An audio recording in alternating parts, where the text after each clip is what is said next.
हमारे ध्यानों को प्रभु की ओर लगाते रहे। मैं चाहता हूं कि एक क्षण और प्रभु के मुख की ओर हम देखें और एक और बार दिल की गहराई से घोषणा करें कि प्रभु तेरे जैसा कोई नहीं। तू ही मेरा गुरु, तू ही मेरा प्रभु यीशुआ, यीशुआ। नहीं तेरे जैसा कोई, तू ही मेरा गुरु, तू ही मेरा प्रभु यीशुआ, यीशुआ। नहीं तेरे जैसा कोई। इस बात को अंगीकार करते हुए बहुत सरल है, तू ही मेरा गुरु, तू ही मेरा प्रभु यीशुआ, नहीं तेरे जैसा कोई। तू ही मेरा गुरु, तू ही मेरा प्रभु यीशुआ, यीशुआ। नहीं तेरे जैसा कोई। दिल की गहराई से को बार, तू ही मेरा गुरु, तू ही मेरा प्रभु यीशुआ, यीशुआ। नहीं तेरे जैसा कोई। यीशुआ, यीशुआ। नहीं तेरे जैसा कोई। यीशुआ, यीशुआ। नहीं तेरे जैसा कोई। एक और बार, ओ यीशुआ, यीशुआ। नहीं तेरे जैसा कोई। ओ यीशुआ, यीशुआ। नहीं तेरे जैसा कोई। तू ही मेरा गुरु, तू ही मेरा प्रभु यीशुआ, यीशुआ। नहीं तेरे जैसा कोई। सबसे ऊंचे स्थान में तू ही रहना खुदा। तेरी उपस्थिति को हम सबसे ज्यादा यहाँ पर मानते हैं। यहाँ पर होने वाली हर घटना, यहाँ पर बैठे हुए खड़े हुए हर व्यक्ति से ऊपर बढ़कर यीशुआ तू बना रहे। तेरी योजनाएं, तेरा हित, तेरा उद्देश्य हमारे जीवनों में पूरा हो। जो तू चाहता है, जैसा तू चाहता है, जब तू चाहता है, जहां तू चाहता है, हमारे जीवनों में कर खुदा। ये हमारी तमन्ना, ये हमारी प्रार्थना, यही हमारी याचना। अपने आप को समर्पित करते खुदा, हमारे दिलों को तैयार करते हैं। महिमा तुझे मिले, यीशु के नाम से मांगते हैं, आमीन। आए हुए सबको एक और बार यीशु मसीह के नाम में ग्रेस सेंट्रल के आराधना सभा में हम स्वागत करते हैं। कोई अगर हमारे बीच में पहली बार आया है, फर्स्ट टाइम, तो अपने हाथ को उठाकर आपका पहचान कराए। यस, यहाँ पर 2 लोग, वहाँ पर पीछे। आइए तालियों के साथ उनका स्वागत करें। ज़रूर हमसे मिलकर जाइएगा, हम आपसे ज़रूर मुलाकात करना चाहेंगे।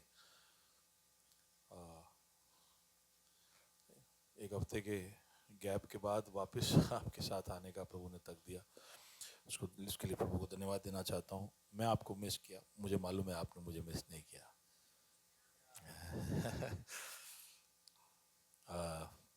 प्रभु हमारे बीच में लोगों को तैयार कर रहा है। उसके वचन की घोषणा एकदम स्पष्ट रूप से अधिकार के साथ प्रभु की उपस्थिति और उसकी महिमा को घोषित करते हुए हमारे बीच में घोषणा करे, उसके लिए प्रभु और लोगों को तैयार करे, इसके लिए हम प्रार्थना करते रहे। 10-11 दिन के लंबे यात्रा के बाद प्रभु ने सुरक्षित वापस लौटाया, उसके लिए मैं प्रभु को धन्यवाद देना चाहता हूँ। आइए वचन की ओर हम जल्दी से जाएंगे, और वचन में जाने से पहले बाइबल घोषणा गर्व के साथ आइए हम गर्व के साथ बाइबल की घोषणा करें। ये मेरा बाइबल है, ये प्रभु का प्रेरित वचन है, ये जीवित है, ये प्रबल है, ये चौखेदार से काटता है, यह गहराई तक छेदता है, मेरे भावनाओं को परखता है, मेरे विचारों को जांचता है। ये उपदेश के लिए, समझाने के लिए, सुधारने के लिए, शिक्षा के लिए लाभदायक है। ये मेरे वार का हथियार है, ये मेरे बचाव का रहस्य है, ये मेरे पाँव के लिए दीपक है, ये मेरी राह के लिए उजाला है। इसने दिखाया कि मैं क्या था, ये याद कराता है कि मैं क्या हूँ, ये बताता है कि मैं क्या बनूंगा। इसकी ताजगी के लिए मैं तत्पर हूँ, इसके छुटकारे के लिए बेताब हूँ, मैं इसे सुनने के लिए तैयार हूँ।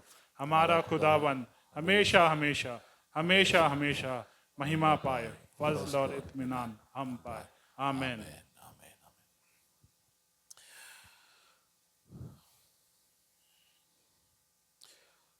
पिछली बार जब प्रभु के वचन में से मैं बोल रहा था, तो जिस भाग पर मैंने खत्म किया वहां से मैं आगे बढ़ना चाहूंगा। गिनती की पुस्तक 33वें अध्याय के 3रा कलम देख रहे थे। दोनों बाजू आपके स्टेज पे दोनों बाजू उसका चिन्ह है, और उसको यादगार बनाकर आपके सामने रखा है। 430 साल के गुलामी के बाद इजराइल मिस्र से निकलता है, और उस वारदात का वर्णन है वहां पर। पहले महीने के 15वें दिन वो रामसीस नाम के शहर से कूच करते हैं, और इस तरह से हिंदी में लिखा है कि वे सारे मिस्रियों के सामने बेघटक सारे मिस्रियों के सामने निकले। उसका मतलब यह है 440 साल के गुलामी के बाद आप सोच सकते होंगे कि उनकी क्या हालत होगी। जो नहीं थे उनके लिए मैं बता रहा हूं। 440 साल की गुलामी में ना उनको ये आज़ादी मिली कि वो अपने लिए कुछ ढंग से बना पाए, कुछ कमा पाए, कुछ बचा पाए। उनके सारे सपनों को उन्होंने त्याग दिया था, क्योंकि उनको ये आज़ादी नहीं थी कि उनके सपने या अरमानों के अनुसार अपने जिंदगी में कुछ कर सके। तो ऐसी परिस्थिति में जहां हर तरह से वो सीमित है, ऐसे समय में एक छुटकारा उनके जीवन पे आता है। उन पर गुलामी या सत्ता चलाने वाला जो राज्य था मिस्र, बहुत ही उस समय का सबसे ताकतवर साम्राज्य था। हम जब इतिहास में मुड़कर देखते हैं तो सबसे पहला साम्राज्य कहला जा सके वो शायद मिस्र का साम्राज्य था। और वहाँ का राजा फिरौन बहुत ही, आज भी उसने जो कुछ खड़ा किया उस समय पे, और फिरौन राजाओं ने जो जो तैयार किया वो सब आज भी आप मिस्र में जाओ तो आप देख सकते हो। तो उतने ताकतवर राजा के बल और ताकत के नीचे दबे हुए मिस्र के सारे सपने चोर, आशाहीन परिस्थिति में परमेश्वर उनके लिए एक रास्ता खोलता है। वो पूरा आप जब निर्गमन पढ़ो तो उसमें आप देख सकते हो। उनको एक अविश्वसनीय ताकत, एक हियाव, एक मौका मिला। और तब वो जब मिस्र के सामने से निकलते हैं, तो can you just read that once more, numbers 33 verse 3, गिनती 33 का 3।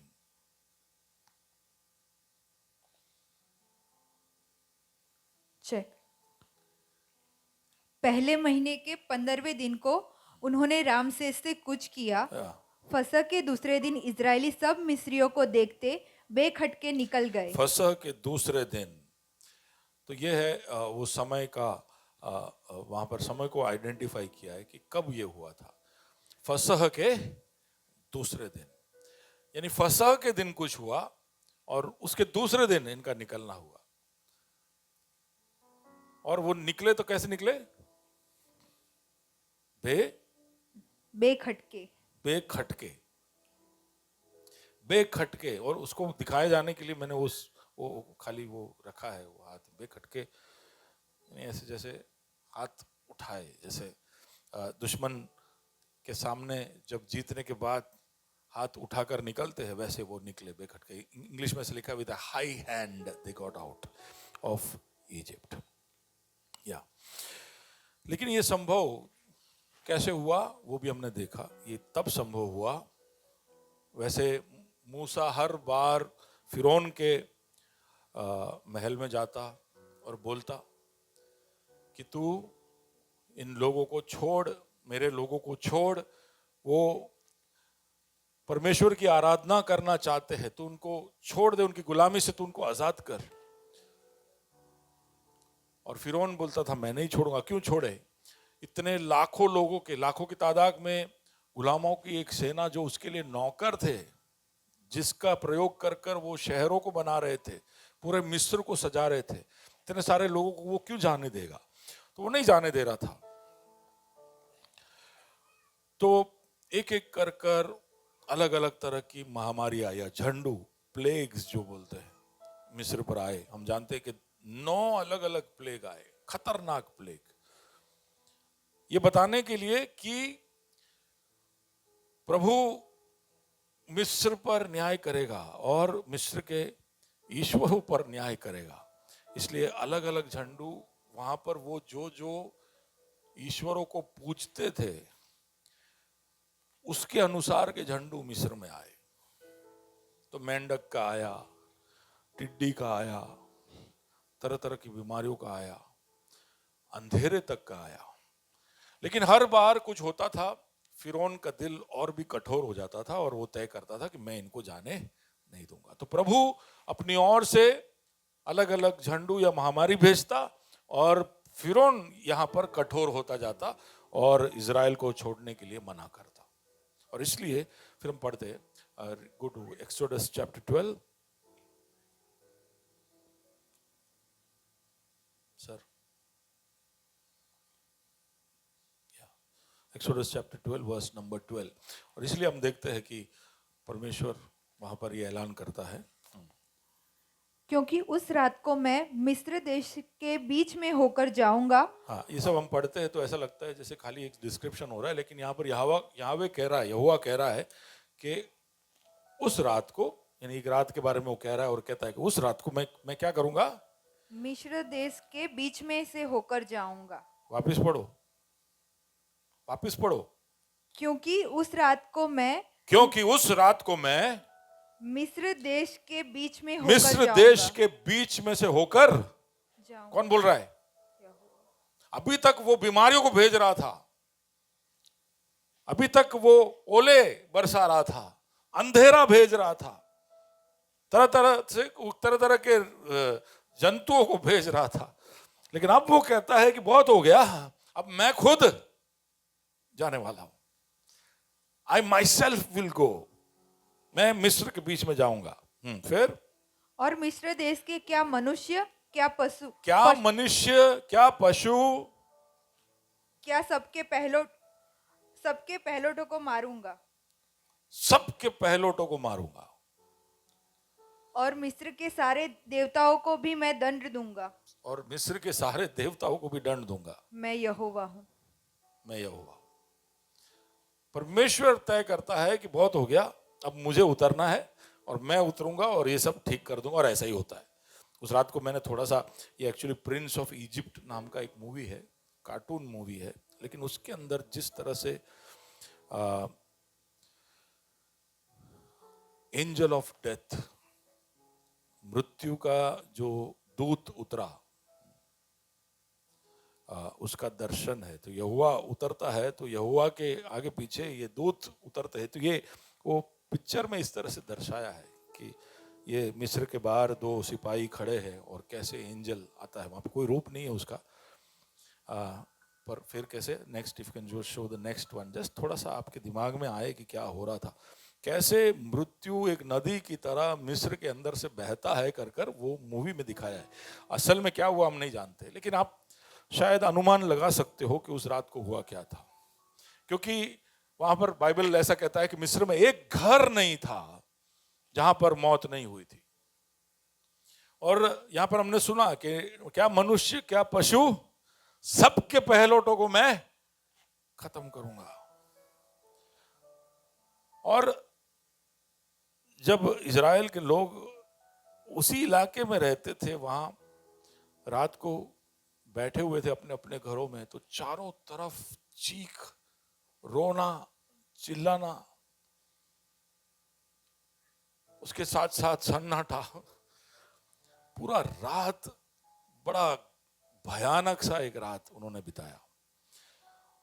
ये था फसह का रात, फसह का रात। इस रात के अगले दिन सुबह जब वो अपने मुर्दों को गांठ रहे थे, अभी अपने दुख और पीड़ा में ही थे, तब उनके सामने 430 साल से गुलामी में रहने वाले इजराइल के लोग बेखटके हाथों को ऊपर करे उनके सामने से निकले। कर कर हमने गिनती 33 और 3 में पढ़ा। पिछले बार जब मैं बात कर रहा था तो मैंने आपसे कहा कि ये साल का जो हमारा थीम है कि अविश्वसनीय संभावनाएं हमारे जीवन में हम देखना चाहते हैं, तो वो तभी हो सकता है जब जैसे मिस्र में यहोवा उतरा वैसा हमारे जीवन में भी उतरे। सुन रहे हो? हेलो?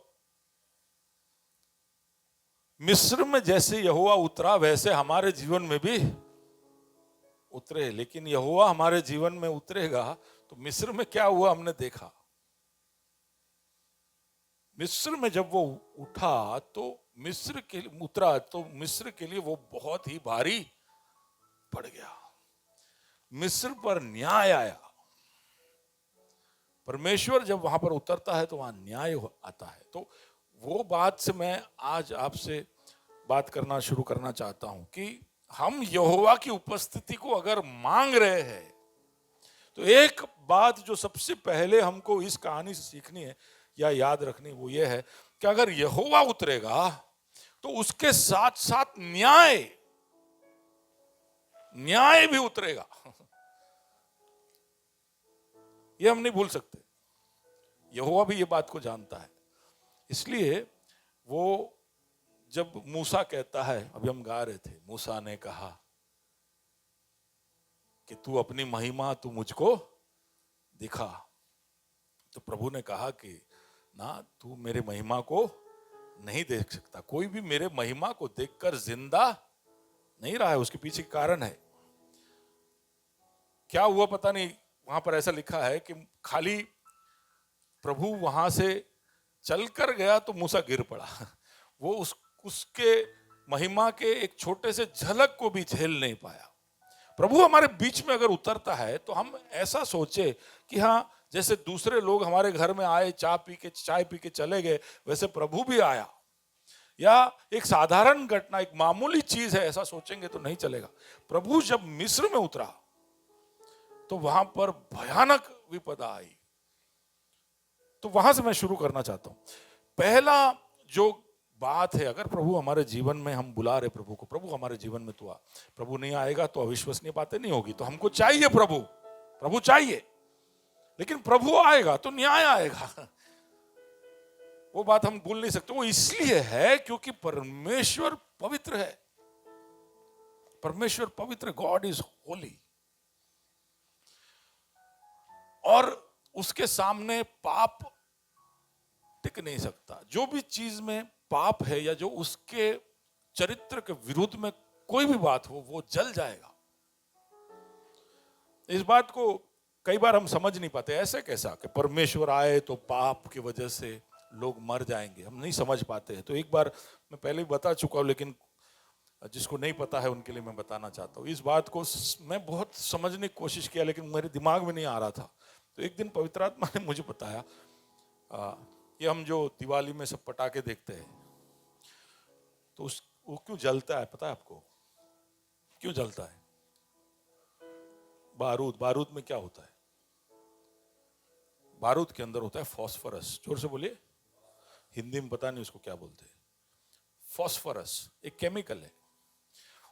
फॉस्फोरस के अंदर की खासियत यह है कि फॉस्फोरस को आप जब अपने शुद्ध रूप में होता है, तो जैसे हम लोहे को, एल्यूमिनियम को या अन्य पदार्थों को जैसे रखते हैं, वैसे फॉस्फोरस को रख नहीं सकते।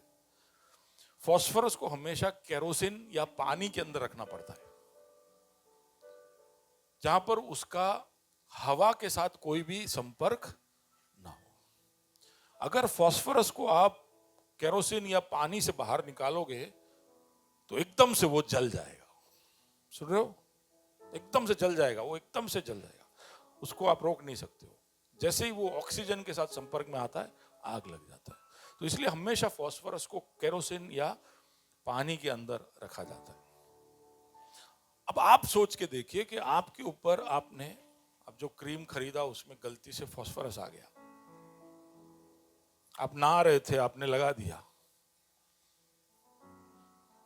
और फिर आप एकदम से बाहर निकले, आप स्विमिंग पूल में थे, आपको मैंने पकड़ लिया और आप पे लेप लगा दिया,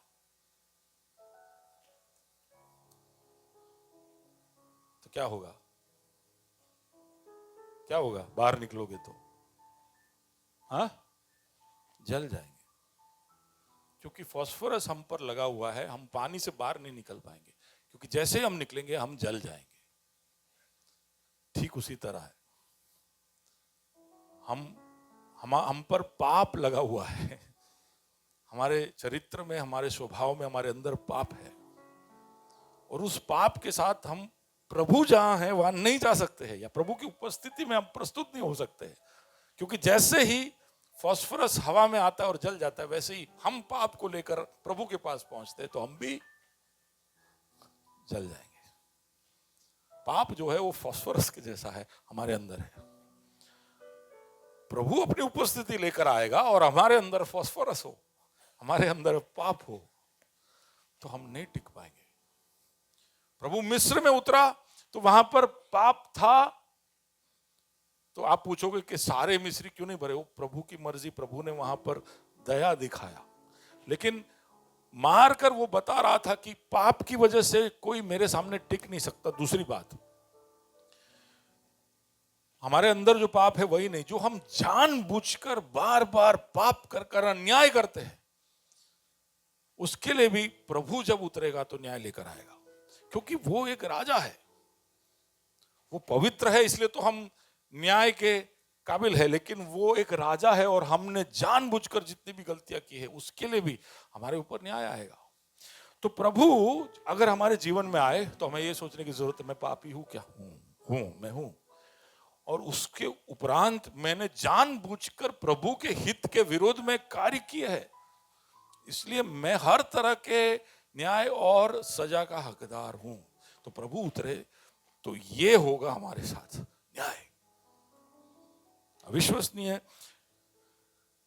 संभावनाएं हमको चाहिए, लेकिन रुकावट है पाप, रुकावट है वो सारी बातें जो जानबूझकर पता होने के बावजूद, पवित्र आत्मा के विश्वास योग्यता के बावजूद जो हम करते जाते हैं, वो हमें याद कराता जाता है कि मत कर मत कर, और हम करते जाते हैं। तो फिर प्रभु का उपस्थिति हम नहीं पा सकेंगे और हमारे जीवन में अविश्वसनीय बातें नहीं हो सकती। सुन रहे हो? हमारे जीवन में पाप नहीं हो सकता। उसका मतलब नहीं कि हम सब एकदम से संत हो पाएंगे, लेकिन हमारी चेष्टाएं, हमारे निर्णय, हमारे रास्ते ऐसे नहीं होने चाहिए जो पाप की तरफ जाते हो। हमारी कोशिशें हमेशा निरंतर धार्मिकता की तरफ होनी चाहिए। हमारा झुकाव हमेशा इसके लिए होना चाहिए कि नहीं, मुझे सही जो है वो करना है, प्रभु जो चाहता है मुझे वो करना है। प्रभु का वचन कहता है कि वो हमारे अंदर की कल्पनाओं को जांचता है, हमारे अंदर हम क्या चेष्टाएं रखते हैं, व्हाट आर आवर इंटेंशंस, प्रभु उसको नापता है। हम ऐसा सोचते हैं कि हमारा दिखावा, हमारी बोलियां, हम जो गाने गाते, जो प्रार्थनाएं करते, वो सब प्रभु नापता है। प्रभु वो सब नहीं नापता है। प्रभु आपके अंदर के इंटेंशन को, आपके क्या बोले इरादों को नापता है, और वो देखता है कि तुम कैसे हो। तो प्रभु की उपस्थिति अगर हम चाहते हैं तो प्रभु का जो न्याय है उसके लिए कुछ करना पड़ेगा, लेकिन हम कुछ नहीं कर सकते, तो प्रभु ही उपाय देता है। तो वहां पर हम आगे जब देखते हैं तो इज़राइल में एक भी पहलौठा नहीं मरा, इंसान हो या जंतु, एक भी पहलौठा नहीं मरा। वो एक ही शहर में उतरे, वो स्वर्गदूत और प्रभु यहोवा का उपस्थिति उस शहर में उतरा, लेकिन मिस्र के लोगों के साथ कुछ हुआ, इज़राइल के लोगों के साथ नहीं हुआ। और उसका रास्ता यहोवा ने खुद बना कर दिया। उनको ऐसे कहा गया कि तुम एक काम करना, पढ़िए निर्गमन 12वां अध्याय इसका 3। इज़राइल की सारी मंडली से इस प्रकार कहो, हाँ, इसी महीने के 10वें दिन को, इसी महीने के 10वें दिन, अब ये निकले थे 15वें दिन, ठीक है, निसान का जो महीना है उसका या अभी बोलते हैं उस महीने के पहले 10वें दिन की बात हो रही है। 15वें दिन को निकले थे, ओके। तो 10वें दिन क्या बात हो रहा है? तुम अपने अपने पितरों के घराने के अनुसार, हाँ, घराने के पीछे एक एक मेमना ले रखो। हर घराने को एक एक मेमना लेना है, ये प्रभु का आज्ञा है। क्या है ये तरीका? अगर तुमको मैं जो सजा लेकर आ रहा हूं, मैं जो न्याय लेकर आ रहा हूं उससे बचना है, तो हर घराने को एक मेमना लेना पड़ेगा, ओके। और वर्स 5, तुम्हारा मेमना निर्दोष, तुम्हारा मेमना निर्दोष होना चाहिए, और 1 वर्ष का नर हो, 1 वर्ष या उससे छोटा, हाँ, और उसे चाहे भेड़ों में से लेना चाहे बकरियों में से। हाँ, हो गया, ओके। तो ये था। और फिर आगे आगे आप पढ़ोगे तो वहां पर ऐसा लिखा है कि तुम उसको 4 दिन तक तुम्हारे घर में पालना। 4 दिन तक इस मेमने को, जो 1 साल से छोटा है, उसको तुम्हारे घर में पालना। उसके बाद 15वां से 14वें दिन को मैं मेरी उपस्थिति उतारूंगा। उस दिन शाम को तुम इस मेमने को काट कर उसका जो लहू है वो तुम्हारे घरों के फाटकों पे लगा देना। जब मैं मिस्र से होकर जाऊंगा, अगर मैं तुम्हारे घर के बाहर खून देखूंगा तो मैं उस घर में कुछ नहीं करूंगा, लेकिन अगर खून नहीं देखा, वो मिस्र का हो या इज़राइल का हो, खून नहीं है देखा, तो वहां पर मैं आऊंगा, और मैं आया तो वहां का पहलौठा मरेगा। बहुत स्ट्रेंज, बहुत ही ब्लडी रिक्वेस्ट, खून खराबे वाला एक रिक्वेस्ट, थोड़ा सा क्रूर दिखने वाला रिक्वेस्ट। लेकिन इज़राइल के लोगों ने विश्वास किया कि शायद ये करने से हो जाएगा, तो इसलिए हर घर में उन्होंने मेमना ढूंढा जो निर्दोष था, 1 साल से छोटा था। वहां पे और भी निर्देश दिए गए, वो आप पढ़ लेना बाद में, 12वें अध्याय के अंदर आप पढ़ना, आप देखोगे बहुत सारी चीजें वहां पर लिखी है। लेकिन उन्होंने भरोसा रखा, विश्वास किया कि अगर हम ये करेंगे तो हम बच सकते हैं। तो हर घर में सबने एक एक मेमने को अलग किया, और 14वें दिन शाम को उस मेमने को मार दिया, उसका बलिदान किया। और उसकी वजह से, क्योंकि उन्होंने विश्वास किया और क्योंकि उन्होंने आज्ञा को माना, उनको न्याय की जगह पे दया प्राप्त हुआ। सुन रहे हो? They got mercy instead of judgment. बोलिए न्याय, दया, जोर से बोलिए। कौन सा चाहिए? पक्का ना? हमारे सारे प्रार्थनाओं में हम प्रभु तू मुझ पे न्याय कर, कोई बोला आज तक ऐसा? मेरे लिए न्याय कर बोला है ना, पर मुझ पर न्याय कर कोई नहीं बोला। हम मुझ पर दया कर और बाकी सब पे हेलो नहीं चाहते। लेकिन प्रभु ऐसा नहीं है, क्योंकि प्रभु सुन रहा है कि शुभम भी वही प्रार्थना कर रहा है, मुझ पर दया कर, बाकी सब पे न्याय कर। सब दया मांग रहे, न्याय कोई नहीं मांग रहा है। तो प्रभु बोला नहीं, मैं सब पे न्याय करूंगा, लेकिन दया के लिए एक नया रास्ता खोलूंगा। तो उसको तुमको मानना पड़ेगा, वो तरीका वो तुम नहीं बता सकते अभी कि कैसे तुमको दया प्राप्त होगी। हम चाहते हैं कि प्रभु को बताए, लॉर्ड व्हाट अबाउट, लॉर्ड प्रभु क्यों ऐसा करे, तो नहीं, ऐसा नहीं बोल सकते आप आपके टीचर को, आपके बॉस को, आप प्रधानमंत्री को भी सुझाव दे सकते हो, लेकिन प्रभु को, बाजू वाले को बोलिए, प्रभु को सुझाव मत दो, वो सबका बाप है। सुन रहे हो? वो सबका बाप है, उसको सुझाव देने की, उसको सलाह देने की जरूरत नहीं है। अगर तुम इस बात को मानोगे तो तुमको न्याय की जगह दया मिलेगी। और इजराइल के लोग, अब आगे सुनोगे थोड़ा और मजा और रोमांचक होता जाएगा। इजराइल के लोगों को दया प्राप्त हुई। इसके बहुत भारी भारी शब्द है जो रोमियो के पत्र में आप पढ़ोगे ना, तो ये जो हुआ ना मिस्र में, वो हमको भी प्राप्त हुआ है। उस दिन मिस्र के उस इलाके में इजराइल के लोगों को जो प्राप्त हुआ, उसके इंग्लिश में बहुत भारी शब्द है, प्रोपिसिएशन, एक्सपायरेशन, जस्टिफिकेशन, अटोनमेंट, रिडम्पशन। डरना नहीं, रोमी में भी आप ये सब देखोगे, लेकिन इसका मतलब यही है कि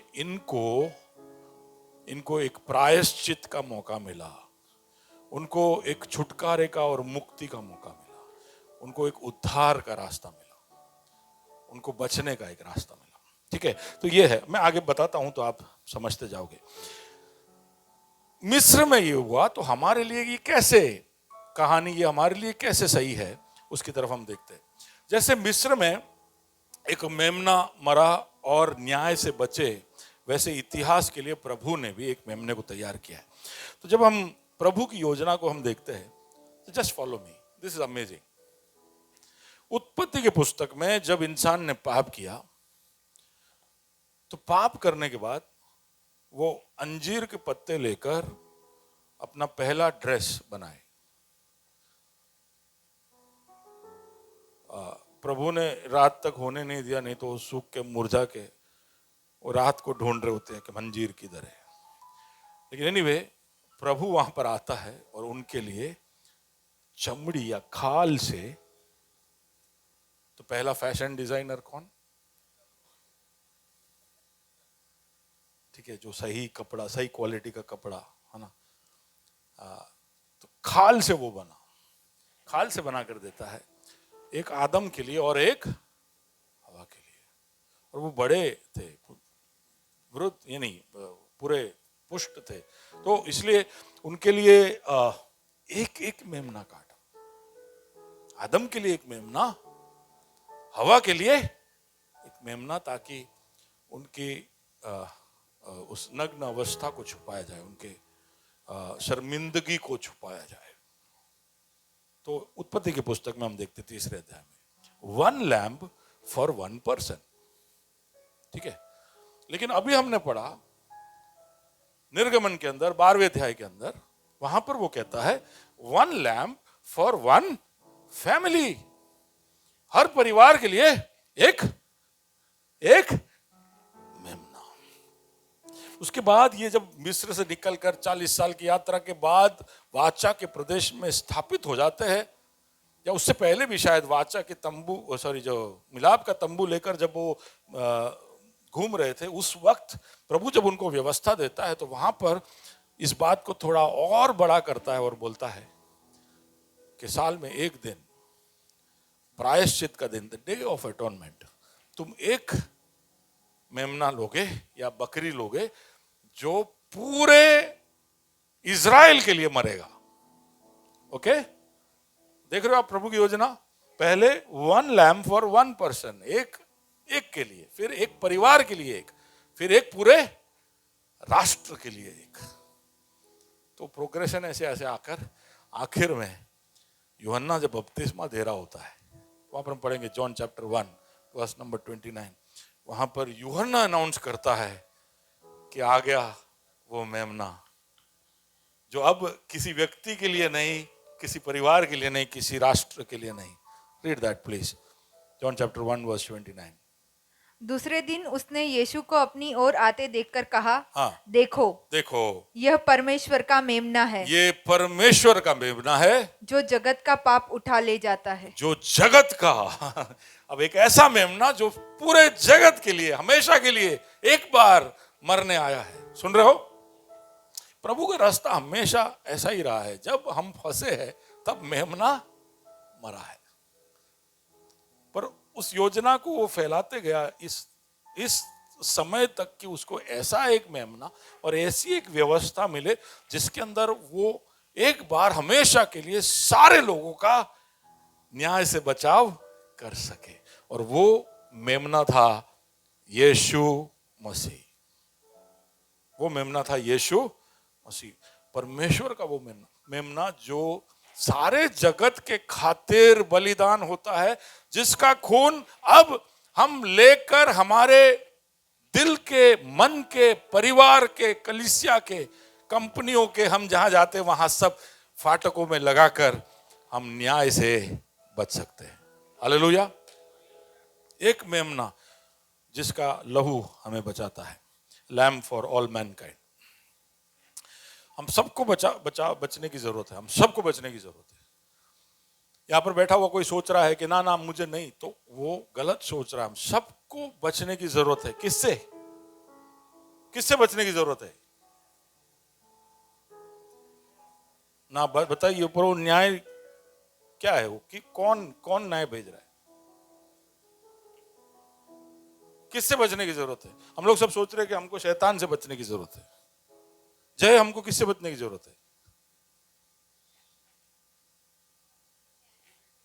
प्रभु के न्याय से। तो हमको किससे बचने की जरूरत है? आप सवाल का जवाब तो दो। नहीं, हमको किससे बचने की जरूरत है? किस व्यक्ति से बचने की जरूरत है? बाजू वाले को कहो, हमको प्रभु से बचने की जरूरत है। हम सोच रहे थे हमको पाप से बचने की जरूरत है, मौत से बचने की जरूरत है, शैतान से बचने की जरूरत है, पड़ोसी से बचने की जरूरत है, सासू माँ से बचने की जरूरत है। हम ये सब सोच के बच के घूम रहे लेकिन हमें सच में अभिषेक किससे बचने की जरूरत है? प्रभु से बचने की जरूरत है। और भजन संहिता लिखने वाला कहता है कि मैं तेरे नजरों से छुप कर कहां, मैं अधोलोक में जाऊं तो भी तू, मैं जहां भी छुपू तेरी नजरें मुझे। हम नहीं छुप सकते उससे। जिससे हमको बचना है उससे हम कभी भी बच नहीं सकते। और वो इसलिए हमारे पीछे पड़ा हुआ है क्योंकि उसका चरित्र वो बदल नहीं सकता है। वो जो है वो है। आपने 2 हफ्ते पहले सुना, I am that I am, मैं जो हूं सो मैं हूं। अब मैं नहीं बदल सकता, मैं पवित्र हूं, ये मेरा चरित्र है। तुम अब मुझे मत बदलो। प्रभु थोड़ा कॉम्प्रोमाइज, थोड़ा सा एडजस्ट कर लो। तूने लिख दिया मैं समझता हूं, लेकिन वो 1,500 साल पहले लिख दिया था। वो समय अलग था। अब हम बहुत आगे आ चुके हैं। पोस्ट मॉडर्निज्म, लिबरलिज्म, ये सब आ गया है।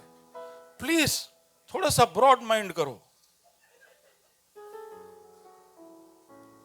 संसार का हालत ऐसा हो गया है कि उन्होंने इतना ब्रॉड माइंड कर दिया कि भेजा गिर गया है। They are so broad minded, there is no brain. You cannot change God's mind. God is who He is. I am that I am. तो उसके उस चरित्र की वजह से हमें बचने की जरूरत है। और बचाव का रास्ता भी वही बनाता है। और जो रास्ता उसने बनाया है, हमें ऐसा लगता है कि कितना क्रूर है। बहुत सारे लोग मसीह लोगों को देखकर बोलते हैं कि व्हाट अ ब्लडी रिलीजन। जब देखो तुम blood blood blood, cross cross, मौत मौत, यही सब बातें करते रहते हो। कैसे हो तुम लोग? या मैं it may look like that. Pray करो, ब्लड ऑफ जीसस। प्रभु तेरा खून, तो हम तेरे खून खून। ये सुनकर कई सारे चेले उसको हमेशा के लिए छोड़ के चले गए। जो मेरा मांस नहीं खाता, मेरा खून नहीं पीता, वो मेरा चेला।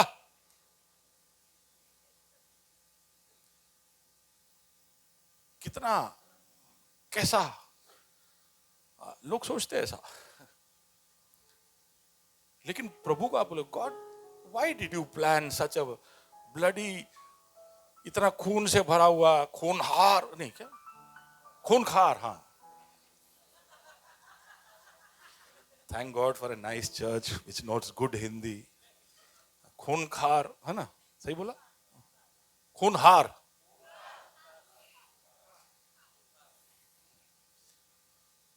ऐसा एक पद्धति तूने क्यों बनाया, ऐसा क्यों रचा? तो प्रभु भी बोलता precisely the point, why did you allow it? तुमको सही रूप से मैं वाटिका में रखा था, सब खाने को बोला था, तुम जाके खाए, तुमने गलती किया, तुमने विद्रोह किया, तुम मुझे समझे नहीं, मैं तुमको सब कुछ दिया, तुमने ऐसा काम किया जिसकी वजह से अब तुम ऐसे जगह पे पहुंच गए जहां से बचाने के लिए अब खून खराबा करना ही पड़ेगा। और उस खून खराबे के लिए, सबको चुप कराने के लिए उसने अपने इकलौते बेटे को भेज दिया कि कोई भी आवाज ना करे। बोले तुमने जो कार्य किया उसका जो प्रायश्चित या उसका जो उत्तर है वो मेरे इकलौते बेटे के खून से ही हो सकता है। और उसने उसमें कोई कसर नहीं छोड़ा। He allowed it. जाओ, if that is it what saves you, we will do it. न्याय का एक उपचार उसकी तरफ से आया। इजराइल ने क्या किया? दो चीजें बोलिए जल्दी से, विश्वास और आज्ञा पालन था। क्या किया? प्रभु ने जो रास्ता खोला है उसके लिए ये दो चीजें बहुत ही अनिवार्य है। ये होना चाहिए। तो आप जब चर्च में आते हो, प्रभु के पीछे आते हो, तो ये दो शब्दों को पकड़ लीजिए, ये आपको चाहिए। बाइबल से आप कुछ भी सुनते हो तो उस पर विश्वास और पीछे पीछे उसकी आज्ञाकारिता, ये दोनों साथ में होगा तब आपके लिए उद्धार या रास्ता निकलेगा, आपके लिए छुटकारा या मुक्ति निकलेगा, आपके लिए जो आप उपचार ढूंढ रहे हो वो प्राप्त होगा। क्या चाहिए आपको? विश्वास और, जोर से बोलिए, आज्ञा पालन या आज्ञाकारिता। विश्वास और आज्ञा। इजराइल ने वही किया। जब उनको ये बताया गया कि इस तरह से करना है, उन्होंने कभी भी ऐसा कुछ सुना नहीं था पहले कि भाई कौन लगाता है खून। अभी तो 2 महीने पहले तो व्हाइट वॉश किया, अभी आप बोल रहे पूरा खून वून लगा दो, क्या है? और खून का दाग ऐसे निकलेगा भी थोड़ी। एक और प्रॉब्लम मैं बताता हूँ, देखो उसको, देखो जरा, वो 1 साल से छोटा है, जरा क्लोजअप करो, अब तो करो क्लोजअप। मैंने अलाउ नहीं किया, नहीं तो अभी लड़कियां सब बोलती है सो क्यूट। नहीं है, क्यूट नहीं है, क्यूट नहीं है। इसको कौन मारेगा? कौन? इधर कोई है कसाई? कोई है इधर जिसका दिल इतना कठोर है कि इसको कुछ करे? कोई है इधर? जल्दी से बाजू वाले को बोलिए सारू थे अपने जूना नियम में नहीं, जो ने नियम में होते तो शायद एक आध बार तो पकड़ के काटना पड़ता।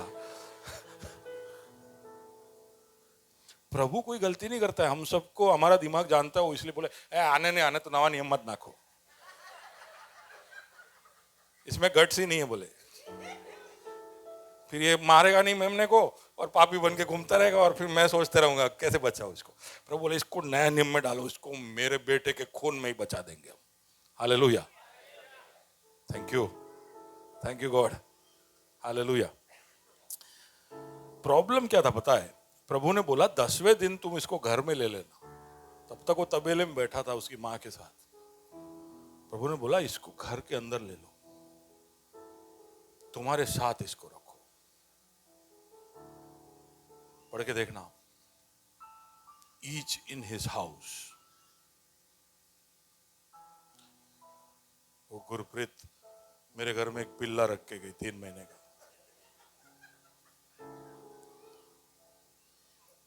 मिशका आ रही है करके, लैब्राडोर छोटा कैसा होता है ना, ऐसा ही दिखता था। बोले कि अभी वो थोड़े दिन में वापस ले जाएगी। 6.5 साल हो गए अभी तक आई नहीं वो। मैं अब भी राह देखता हूं कि वो आके ले जाए। प्रॉब्लम क्या हुआ कि ये पिल्ला 2-3 दिन मेरे घर में आया, मेरे बच्चे इससे क्या हो गए, जोर से बोलिए, लगाव हो गया उनको। इतना क्यूट था ये, इतना प्यारा था। जब ये छोटे होते, 1 साल से छोटे होते, बहुत ही प्यारे होते। वो गधा का बच्चा हो तो भी बहुत क्यूट होता है, इसको कुछ करने का इच्छा नहीं होता है। 4 दिनों तक ये लोग अटैच हो जाते थे इससे।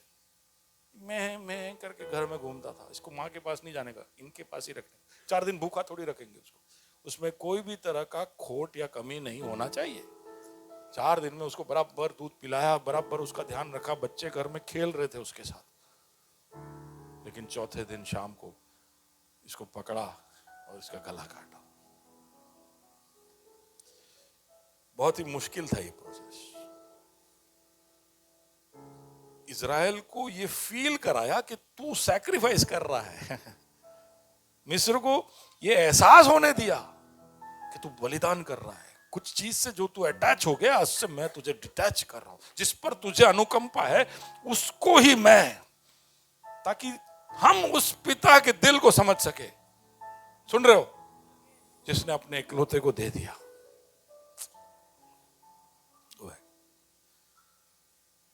इज़राइल ने अपने विश्वास, योग्यता और आज्ञाकारिता को दिखाया। हमें क्या करना है?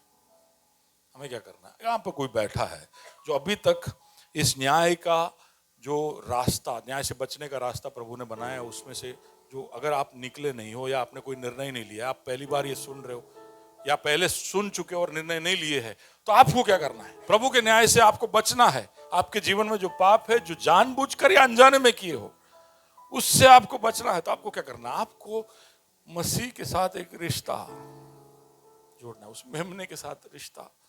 हाँ, ये सही लग रहा है, ये एक सही नाम है, ये एक सही व्यक्तित्व लग रहा है इतिहास में, जो हमको, मुझको, मेरे परिवार को बचाने आया।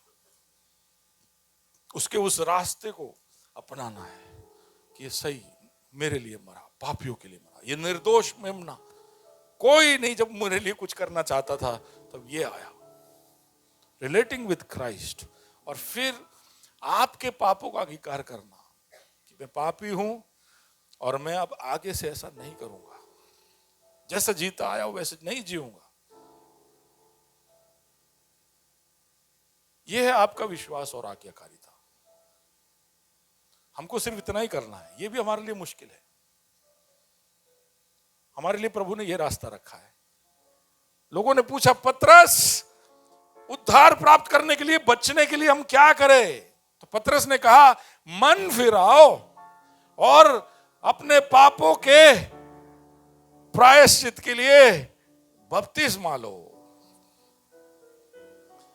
और इतना भी हमारे लिए करना मुश्किल हो जाता है। पर यह विश्वास और आज्ञापालन कैसे होता है? मन फिराने से कैसे हो जाएगा? विश्वास रखने से कैसे हो जाएगा? बपतिस्मा लेने से कैसे हो जाएगा? वो सब चिंता आप छोड़िए। ऐसे अगर मिस्र के लोग पूछते, मेमने को मारने से कैसे हो जाएगा, खून लगाने से कैसे, वो प्रोसेस आप छोड़िए। जब न्याय करने वाला बोल रहा है बचने का तरीका यह है, तो भरोसा रखिए, विश्वास करिए और अपने बुद्धि को ज्यादा चलने ना दीजिए। इस सृष्टि को बनाने वाला, जो सूर्य और चांद को इतने सालों से संभाल रहा है, हवा में लटकता हुआ गोला है, और सिर्फ लटक नहीं रहा है, वो बहुत तेजी से जा रहा है। जितनी भी तेजी से जा रहा हो, हम सुबह 6, 6:30 उठते हैं तो हमको दिख जाता है पूरब में, और शाम को पश्चिम में। उसको बुद्धि मत सिखाओ, उसको अपना लॉजिक मत बताओ, उसको ऐसा मत बोलो कि नथी उतर तू मारा मगज में, नहीं उतरे, बैठो रहे, न्याय आओ से नहीं बची सके। रास्ता ये है, विश्वास करो, आज्ञाकारिता दिखाओ, अपना जीवन यीशु को सौंपो, कहो कि अब तू जैसा कहे वैसे मैं जीऊंगा। इसके बारे में और बात कर सकते हैं, लेकिन बहुत सरल शब्द में बता रहा हूं।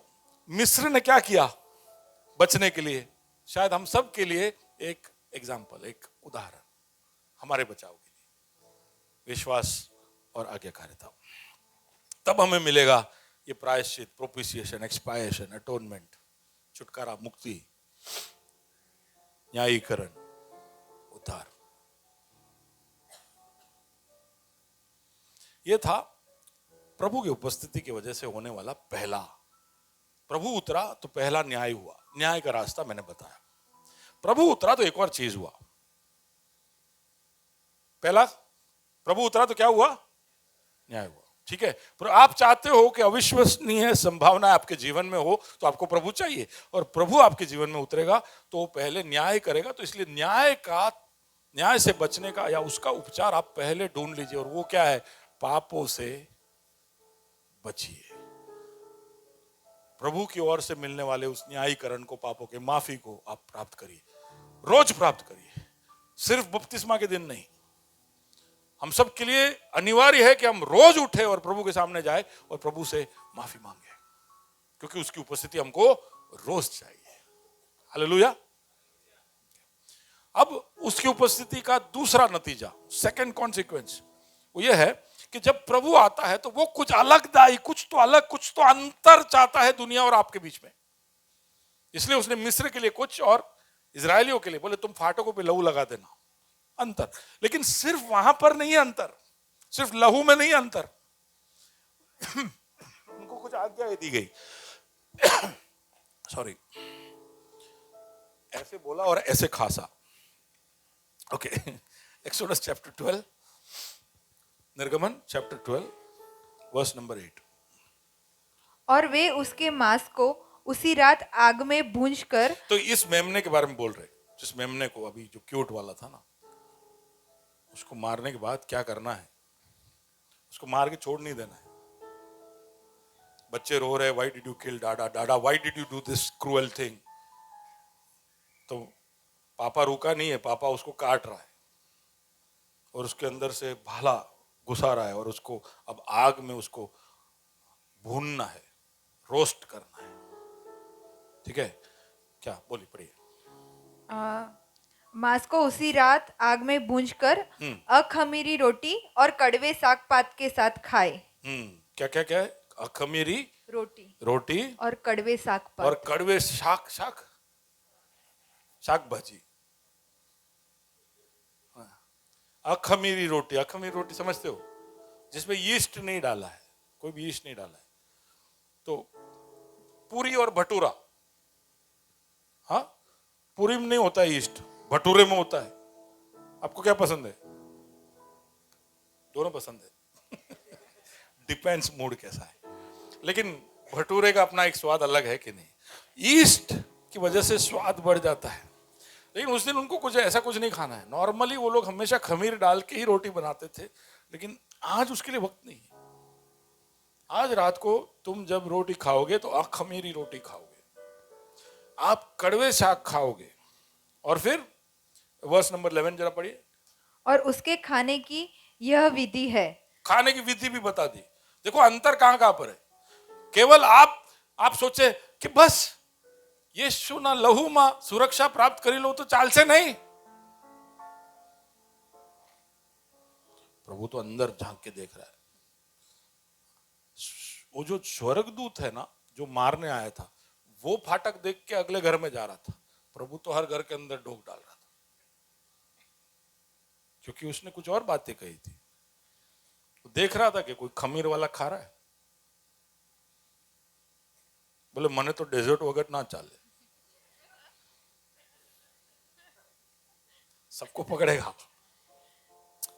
एक बात देखो, एक डिस्टिंक्शन, एक अलगदाई। वो चाहता है कि आम लोगों और हम में कुछ फर्क दिखे। उस दिन रात को भी उसने कहा, और उसकी उपस्थिति जब उतरे तब अगर आप नहीं दिखाओगे तो तब कब दिखाओगे? सुन रहे हो? आपके घर में कोई मेहमान आता है और तब हमेशा के जैसा आपका घर पड़ा रहे तो मेहमान समझ जाएगा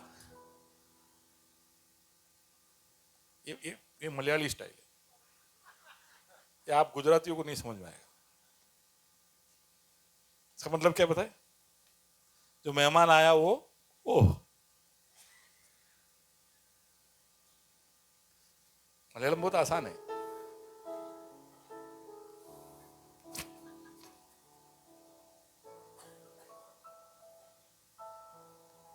आपने कुछ खास नहीं किया तो मेहमान समझ जाएगा कि वो भी खास, बाकी लोगों जैसे ही आप हो, आप मामूली हो। ठीक है, सबको हिंट मिल रहा है ना? मैं आऊं तो क्या करने का पता है ना? वैसे तो मैं सामने से बोलता आप जो रोज खाते हो वही खिलाओ, या जो नॉर्मल है वही करो, खास कुछ मत करो, मेरे लिए मत करना। लेकिन यहोवा जिसकी उपस्थिति आपके जीवन में उतर रही है, उसके लिए तो जो आप रोज करते हो वो मत करो, जो हर कोई करता है वो मत करो। कुछ तो अंतर दिखना चाहिए, उसको ऐसा लगना चाहिए कि मैं इस पूरे सृष्टि का राजा हूं, सृष्टि करता हूं, मौत से बचाने वाले के लिए भी। हॉस्पिटल में अगर मेन डॉक्टर आ गया जिसने हमारे की प्यारे को बचा दिया तो उसके लिए अपना इज्जत बढ़ जाता है। Sir sir sir sir, sir. Hospital में मेरे पापा जब बीमार थे तो वहां पर रमेश करके जो डॉक्टर थे, बहुत स्मार्ट, और जिस तरह से उसने पूरा ऑपरेशन किया और जो किया, वो बोल रहे थे, वैसे तो वो बोल रहे थे 1 महीने में बाहर निकलेंगे, 10 दिन में वो बाहर आ गए थे, प्रभु की महिमा हो। लेकिन उसमें रमेश का भी योगदान था। जब जब हम रमेश को मिलते थे तो उसको बड़ी इज्जत से, क्योंकि उसका एक योगदान था मेरे बाप को बचाने में। तो बचाने वाले के लिए तो कम से कम कुछ अंतर दिखाइए। तो क्या लिखा है? इस तरह से, इस विधि से, पढ़िए वर्स नंबर 11। कमर बांधे, कमर बांधे, पाँव में जूती पहने, पाँव में जूती पहने, और हाथ में लाठी लिए हुए, और हाथ में लाठी लिए हुए, उसे फुर्ती से खाना, और फुर्ती से खाना। वह तो यहोवा का मैं पर्व तो स्लो होगा। ईटर छू। कुछ लोग सब खा के निकल जाते तो भी वो चबा ही रहे होते। कोई बात नहीं, आप ऐसे करिए, लेकिन उस दिन रात को बोला फुर्ती से खाना। कुछ अलग ही प्रभु वहां पर उनसे मांगता है, something different. Why? Can just zoom out and take it forward. या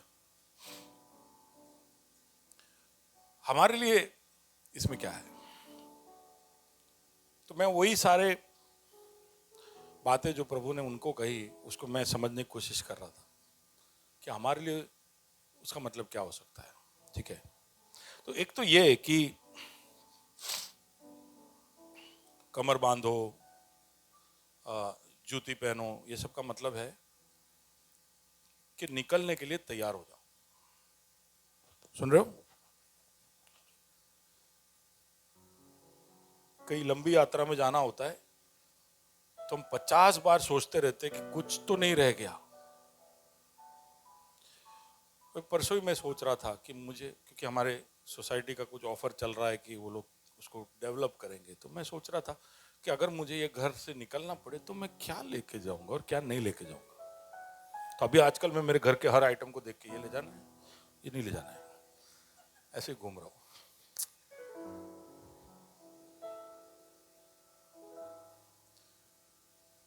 यहां तक कि जो समझो बाथरूम का जो टैप है वो नया लिया था,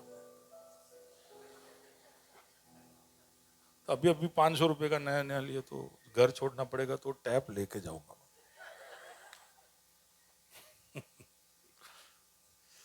नया घर वाला वो देगा मेरे को जैगुआर का नया टैप, लेकिन ये टैप लेके मैं घूमूंगा क्योंकि मैंने अभी अभी नया लिया है। अब समझ पा रहे हो हमारा हमारा स्वभाव कैसा है कि हमको छोड़ना नहीं, कुछ भी नहीं छोड़ना है, छूटता ही नहीं हमारे हाथ से। मैं अभी गया था बाहर तो हम जेनरोसिटी के बारे में पढ़ रहे थे 3 दिन तक कि कैसे how we can be generous. अद्भुत अद्भुत उदाहरण आने वाले समयों में मैं शायद उसमें से लेकर आपको कुछ बताऊंगा।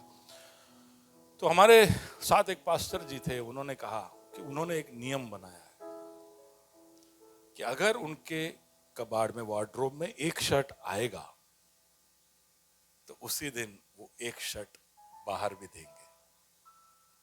हो मेरे साथ? मैं तब सोच रहा था कि मैं तो सिर्फ इकट्ठे करते ही जा रहा हूं, बहुत शर्म आया मेरे को, मैं कुछ बोला ही नहीं। मेरा बहाना क्या था पता है?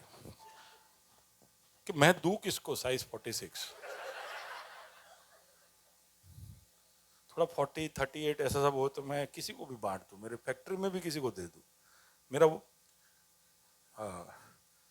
नौकर को दूंगा तो बोलेगा साहब जी मेरे और मेरे बेटे के लिए आपने दिया एक शर्ट बड़ा है ना, तो मैं ये सब नहीं, पर वो सब हमको सोचने की जरूरत नहीं। क्या हम ऐसा कर पाएंगे? सुन रहे हो आप लोग? प्रभु बोले कमर बांध के जूती पहन के रहना, कि मैं जैसे ही बोलूं, इसका मतलब क्या है? कभी भी मैं बोलूंगा छोड़, तुम्हारा तैयारी होना चाहिए कि तब भी उसी वक्त में निकलो। नहीं, हमसे नहीं होगा, हमारा इतना अटैचमेंट है चीजों के साथ कि अगर वो गया तो दुखते रहता है हमको। प्रभु की उपस्थिति अगर हमको चाहिए तो चीजों से जो लगाव है उसको काटना पड़ेगा। संसार की चीजों से जो लगाव है उसको काटना पड़ेगा। दूसरा, जूतियां ये भी बताती है कि प्रभु जब कहे तो तुम वो जो बताए वो रास्ते पे निकल पड़ो। क्या उसके लिए तैयार हो? तो हम लोग ये यूथ कैंप में जाते थे तो वहां पर ऐसे मिशन चैलेंज देते थे। लास्ट में मिशन चैलेंज के लास्ट में हमारे डी जोशुआ सर आते थे केरल से, बड़े मिशनरी थे। हु विल गो, कौन जाकर अलग अलग राज्यों में शहरों में जाकर प्रभु का सुसमाचार देगा, कौन जाएगा? तो एलिशा ने गाना भी लिख दिया, सुना आपने? कौन जाएगा, कौन मेरे लिए, सुना आपने? कौन जाएगा, कौन मेरे लिए? तब जवाब नहीं, प्रभु तुम मुझको भेज, मैं जाऊंगा। ये गाना गाते गाते हम सब ऐसे, हमारे सब रोंगटे अभी भी खड़ा हो रहे हैं। प्रभु तुम मुझको भेज, फिर बोलते खेत पक चुके हैं, कौन जाएगा?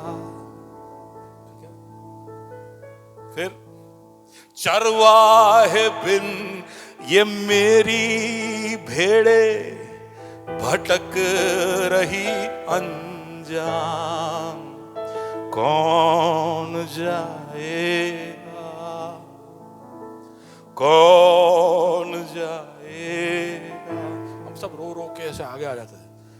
प्रभु तुम मुझको भेज, मैं जाऊंगा। मैं नहीं आता था, बाकी सब आ जाते थे, क्योंकि वो चैलेंज ही ऐसा देते थे। Who will go to Nepal? Who will go to Cambodia? Who will go to Burma? Who will go to Sri Lanka? Who will go to Laos? हम राह देखते थे यूके कनाडा की, हम नहीं बोलते।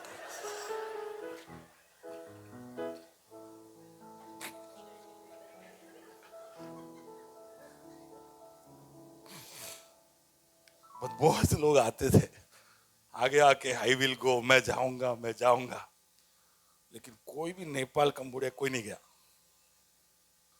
वो सुन रहे होंगे यूट्यूब पे, सुनो। प्रभु बताए वो रास्ते पे निकलना आसान नहीं है, कमिट करना आसान है। प्रभु बोले रास्ते पे निकलना आसान नहीं है। जूती पहनना यानी मैं जहां बोलूं वहां तुम जाओ। ओके।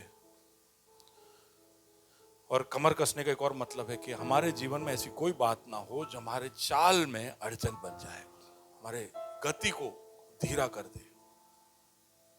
आगे, तुम कड़वी शाक खाओगे। कड़वे शाक, उसका मतलब है तुम याद करोगे कि 450 साल क्या कड़वे अनुभवों में से आप गुजरे थे। हमारे लिए वो होगा कितनी कड़वाहट भरी अनुभव से यीशु क्रूस पर गुजरा था। हमें याद रखना चाहिए उसकी उपस्थिति अगर हम चाहते हैं तो क्रूस को और उसकी मौत को कभी नहीं भूल सकते। कड़वी साग खाना पड़ेगा, याद करना पड़ेगा रोज। ओह यस, हम यहाँ पर जब रोटी और दाखरस बांटते हैं तो बार बार वही बात आपको लगता होगा कि हर महीने वो यही स्टोरी सुनाते हैं। यही सुनना है क्योंकि यही रास्ता है। यीशु के क्रूस के उस मौत को और उसके उस दर्द को आप कभी नहीं भूल सकते। आपके लिए वो कड़वा होगा लेकिन खाना पड़ेगा। Remember the bitterness of the suffering of Christ. खमीरी रोटी का मतलब आप मजे से नहीं खा पाओगे। प्लेजर, रोटी में कोई टेस्ट न थी। कभी कभी वो डोसा इडली में सब हम भूल जाते हैं, अगले दिन वो और कुछ बन जाता है, फिर हम सुनाते हैं ये ठीक नहीं है, वो नहीं है। Tasteless. You will have to choose what is important. तुम्हारे लिए अभी टेस्ट में खाना इंपॉर्टेंट नहीं है, जल्दी से निकलना इंपॉर्टेंट है। प्रभु जो रास्ते पर बोले उस पे जाना इंपॉर्टेंट है। प्रभु की उपस्थिति आप चाहते हो तो आपको प्रभु की बातों को प्राथमिकता देना होगा।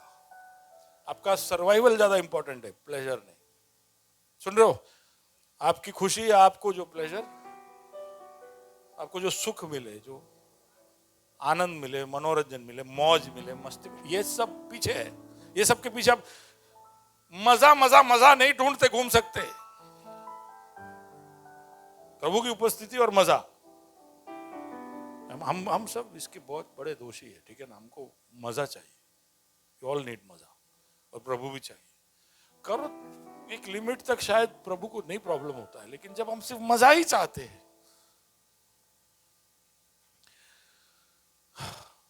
या नेक्स्ट, वहां पर रात को या खमीर रोटी, कड़वा साग, हाथ में लाठी, ये सब कमर बांधे खड़े हैं, पूरा रात खड़े। एक बच्चा कोई बैठा नहीं है, सबके सब खड़े हैं, क्योंकि कभी भी तूर ही फूकेगी, हमको घर छोड़ के निकलना। उनको पता नहीं कब ये खत्म होगा। वहां खड़े वो कैसे चुपचाप नहीं बैठे होंगे। हम इतने सारे लोग ऐसे एकदम चुपचाप हो जाए तो अच्छा नहीं लगता, तो फिर हम तुरंत गाना गा लेते हैं, कि नहीं।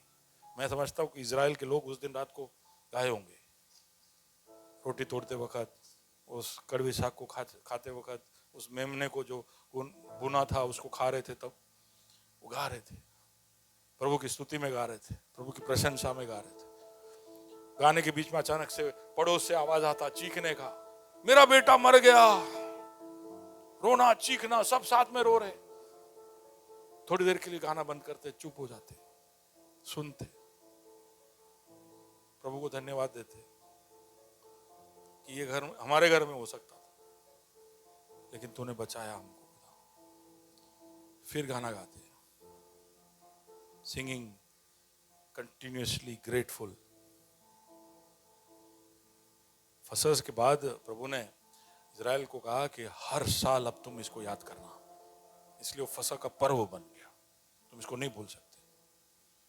प्रभु की उपस्थिति हमको चाहिए, लेकिन उसके लिए जो दाम चुकाना है, उसके लिए जो हमारे जीवन में एडजस्टमेंट करने हैं, वो हमको नहीं करना है। उपस्थिति चाहिए। प्रभु हमारे जीवन में अविश्वसनीय संभावनाएं चाहिए, लेकिन भूल करके उसकी उपस्थिति उतरेगी तो क्या होगा? न्याय आएगा। वो हम में एक अंतर, एक अलगदाई मांगेगा। क्या हम उसके लिए तैयार है? आज इतना ही समय है मेरे पास, इसके आगे भी है, अगले हफ्ते हम लेंगे। मैं चाहता हूं कि अब आत्मनिरीक्षण करें कि हम चाहते हैं प्रभु की उपस्थिति, बट आर वी रेडी? शुद्धिकरण के लिए क्या हम तैयार हैं? विश्वास और आज्ञा पालनता, आज्ञाकारिता हमारे जीवन में क्या हम दिखाएंगे? प्रभु की उपस्थिति न्याय लेके आता है। प्रभु की उपस्थिति हमें अलगदाई मांगता है। क्या हम उसके लिए तैयार हैं? प्रभु के सम्मुख जाए, आंखें बंद करे, कोई इधर उधर देखे ना, अपने अपने अंदर झांक कर देखे।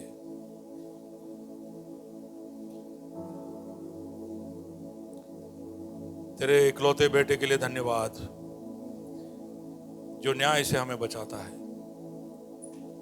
प्रभु, यहां पर ऐसा कोई बैठा है जो आज तक तुझे अपना उद्धारकर्ता स्वीकार ना किया। मैं विश्वास करता हूं कि आज तूने उससे बात किया।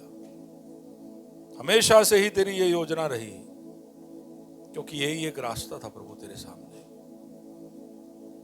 आदम के लिए एक, हर परिवार के लिए एक, पूरे इज़राइल के लिए एक, और सारी मानव जाति के लिए तेरा इकलौता बेटा प्रभु। उसकी वजह से हम तेरे न्याय से बच सकते हैं। खुदावंत, हमारे अंदर विश्वास जगा, हमारे अंदर प्रभु जी प्रतिबद्धता, कमिटमेंट टुवर्ड्स ओबीडियंस, तेरे आज्ञाकारिता के लिए, तेरे तूने जो कहा है वो करने के लिए प्रभु जी हम अपने आप को तैयार करें। हम कई बार सरल बातों में चूक जाते हैं। तू तेरी उपस्थिति हमारे जीवन में लाएगा तो तू हम में एक अंतर, एक डिस्टिंक्शन, एक सेपरेशन, एक सैंक्टिफिकेशन, एक अलगदाई मांगता है खुदा, वो भी हम तेरे लिए कर पाए। हमारे संसार के साथ के अटैचमेंट में तो हमको बचा। तू अगर एक रास्ता बताता है तो उस रास्ते पर निकल पड़ने के लिए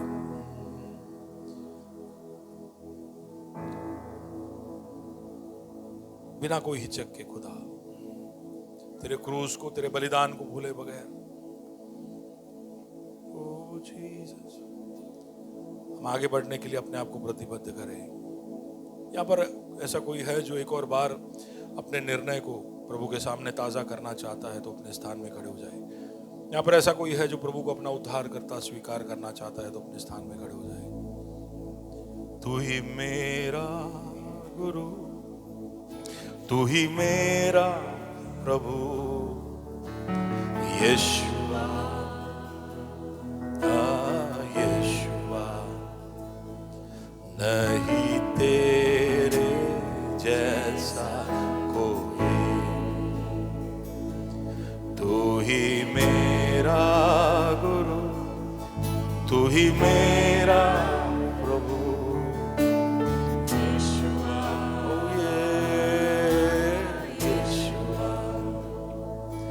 नहीं तेरे जैसा कोई।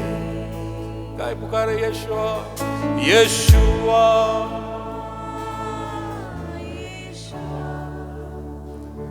नहीं तेरे जैसा कोई, यीशुआ, यीशुआ, नहीं तेरे जैसा कोई, यीशुआ,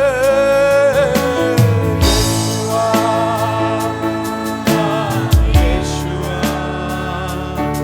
नहीं तेरे जैसा, यीशुआ, यीशुआ, नहीं जैसा कोई, तू ही मेरा गुरु, तू ही मेरा प्रभु, यीशुआ, यीशुआ, नहीं तेरे जैसा कोई। तेरे जैसा कोई नहीं है, इसलिए प्रभु जी मैं चाहता हूं, इसलिए मैं तुझे चाहता हूं खुदा, तेरे स्पर्श को चाहता हूं खुदा। मेरे दिल में आ, मेरे जीवन में आ, मेरे परिवार में आ, मेरे हर कार्य के क्षेत्र में आ, मेरे हर निर्णय में आ खुदा। मुंह को खोलकर प्रभु से बात करे, प्रभु से कहे, वो आपके पास है, सुन रहा है, वो आपको बचाना चाहता है, वो आपके अंदर कुछ अलग करना चाहता है। आप उसके जन, प्रिय जन, एक राजपदधारी याजकों का गुट, आप उसकी निज प्रजा, वो आपके लिए कुछ करना चाहता है, पर क्या आप उसके लिए करोगे जो वो कहता है? क्या आप विश्वास करोगे? क्या आज्ञाकारिता दिखाओगे? हालेलुया, प्रभु तेरी स्तुति हो। हालेलुया, तूने हराया मृत्यु को, तूने तोड़ी हर जंजीर, तेरे नाम मेरी यीशु मसीह, तू है आशा मेरी। हालेलुया, प्रभु तेरी स्तुति हो। हालेलुया, हराया मृत्यु को, तूने तोड़ी हर जंजीर, तेरे नाम मेरी यीशु मसीह, तू है आशा मेरी। यीशु मसीह, तू है आशा मेरी। यीशु पर्वतों पर, यीशु गलियों में, यीशु अंधकार और मेरे हर विरोधी में, यीशु मेरे घर में, मैं पुकारूं पावन नाम यीशु। यीशु पर्वतों पर, यीशु पर्वतों पर, यीशु गलियों में, यीशु अंधकार मेरे हर विरोधी में, यीशु मेरे घर में, मैं पुकारूं पावन नाम यीशु।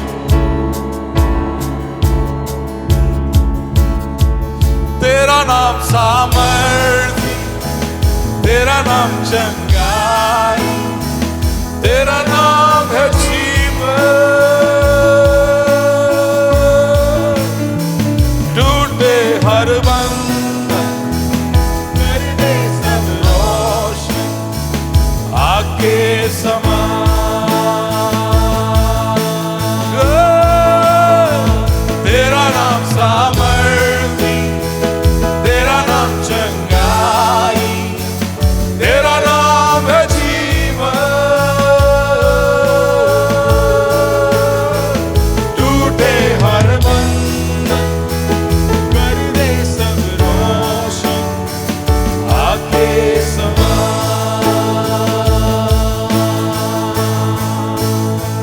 टूटे हर बंधन, कर दे सब रोशन आके समान।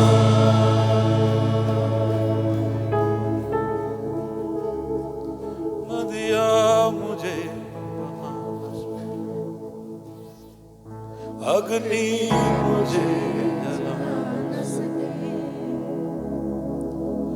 मेरा हाथ जो तूने थामा है। नदियाँ मुझे डुबा न सकी, ओ अग्नि मुझे जला न सकी, मेरा हाथ जो तूने थामा है। ये नदियाँ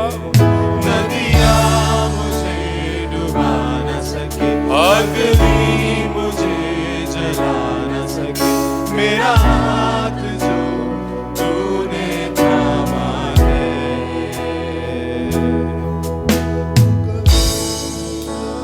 छोड़ेगा तू, कभी ना ठुकराएगा, तू मेरा है, तू मेरा है। तू कभी ना छोड़ेगा, तू कभी ना ठुकराएगा, तू मेरा है, तू मेरा है। तू कभी ना छोड़ेगा, तू कभी ना ठुकराएगा, तू मेरा है।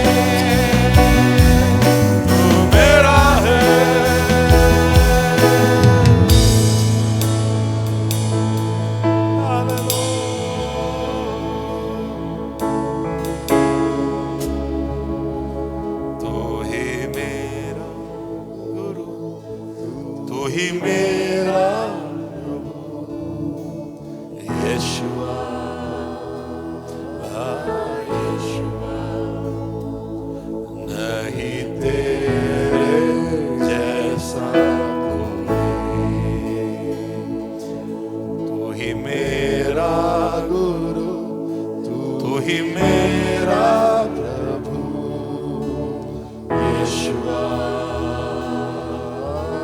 यीशुआ, नहीं तेरे जैसा।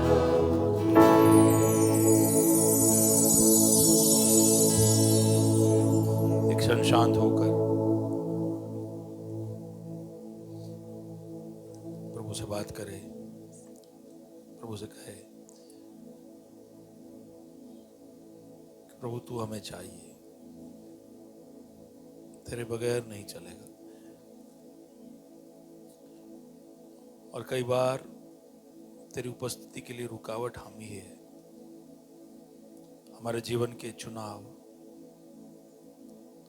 हमारे जीने के तरीके, हमारी पसंदगियां, हम हमारे ही सपनों को और इरादों को अहमियत देते हैं, उसको ही आगे रखते हैं, और तेरी उपस्थिति और तेरे चमत्कारों को और तेरे पराक्रमों को हम चूक जाते हैं। लेकिन हमें तू चाहिए खुदा, तू हमें चाहिए।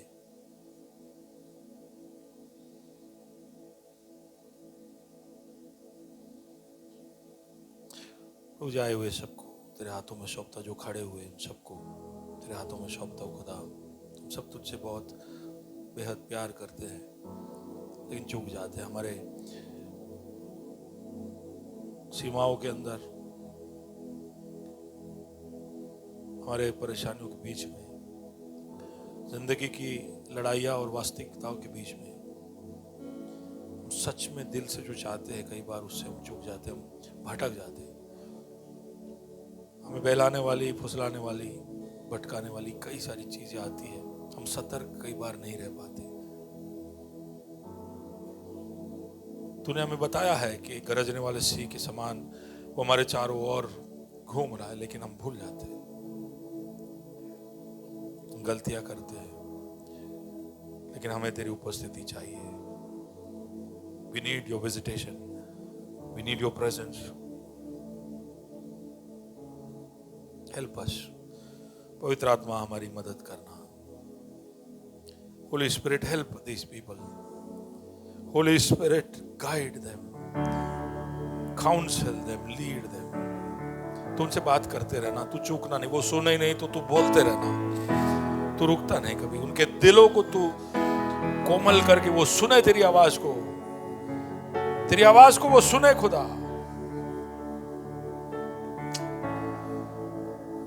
सारी आवाजों के ऊपर उन्हें तेरी आवाज सुनाई दे। Oh Jesus.